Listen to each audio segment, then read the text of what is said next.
যা শক্তি জলদি আমি কাজ করি কারণ এখানে আসছিলাম বলে বলো বল বল বল আমি বলে আমি কিসের কাজ করি এখন তো ওখানে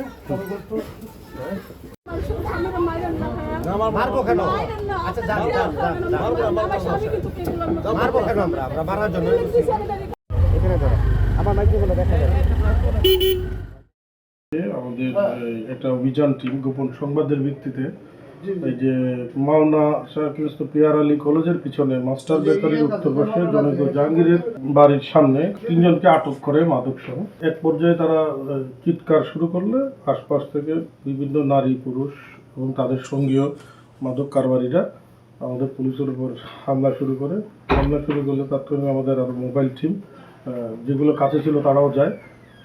তাদের গাড়ির প্রতিও ইট পাটকেল আমাদের কয়েকটি গাড়ির গ্লাস, 2টি পিকআপের গাড়ির গ্লাস, সাইড গ্লাস এবং সামনের গ্লাস এবং একটা সিএনজিতে যারা অভিযান টিম গিয়েছিল সেই সিএনজি ট্যাক্সিরও গ্লাস ভাঙচুর করে।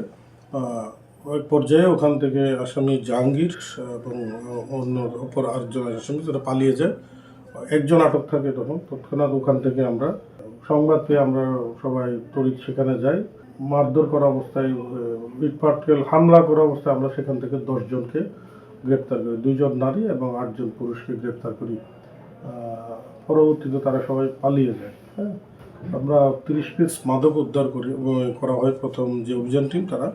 এই যে মাদক কারবারিরা যেভাবে আমরা চালালো তাদের বিরুদ্ধে আমরা একটি পুলিশ অ্যাসল্ট মামলা এবং আরেকটি মাদকের জন্য মাদক দ্রব্য আইনে মামলা, 2টি মামলা রুজু করা হয়েছে এবং প্রত্যেক আসামিদের বিরুদ্ধে একটি প্রয়োজনীয় আইনানুগ ব্যবস্থা গ্রহণ করা হবে এবং আমাদের থানা এলাকায় কোনো মাদক কারবারি যাতে মাদক ব্যবসা করতে না পারে আমরা প্রয়োজনীয় ব্যবস্থা নিচ্ছি এবং তাদের প্রতি 0 টলারেন্স